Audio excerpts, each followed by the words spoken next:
நான் இந்த பிச்சைக்காரனை கல்யாணம் பண்ணிக்க மாட்டேன். நான் கல்யாணமே பண்ணிக்க மாட்டேன். அப்ப சரி தீரஜ், உன் அக்காவை ஃபார்ம் ஹவுஸ் கூட்டிட்டு போ. அவளை அங்கேயே குழி தோண்டி புதைச்சிரு. இதை கேட்ட வேதிகா அதிர்ச்சியில் உறைந்து நின்றாள். அதியமான் சொல்வதை கண்டிப்பாக செய்வார் என்று அவளுக்கு நன்றாக தெரியும். ஏனென்றால் இதற்கு முன்பும் இந்த குடும்பத்தில் அதியமானின் சட்டத்தை யார் எதிர்த்தார்களோ சாவுதான் அவர்களின் தலைவிதியாக இருந்தது. வேதிகா இப்போது தன் தாத்தா முன் உதவியற்றவளாக நின்று கொண்டிருந்தாள்.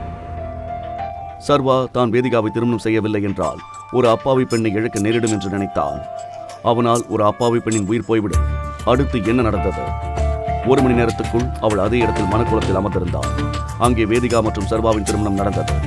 அவர்களின் முதல் திருமண இரவு. வேதிகாவின் மனதில் ஒரே ஒரு கேள்வி மட்டுமே இருந்தது. அந்த கேள்வி, உன் பேர் என்ன? சர்வா. ஆனா என் அப்பா என்ன அன்பா? உன் அப்பா உன்னை எப்படி கூப்பிட்டாலும் அதை பத்தி எனக்கு கவலை இல்லை. அப்புறம் ஒரு விஷயம் கவனமா கேட்டுக்கோ. இந்த கல்யாணம் இது ஒரு கட்டாயம். மத்தவங்களை பொறுத்த வரைக்கும் நீயும் நானும் புருஷன் பொண்டாட்டி. ஆனா இந்த ரூம்குள்ள நீயும் நானும் எப்பவுமே ஸ்ட்ரேஞ்சர்ஸ் தான்.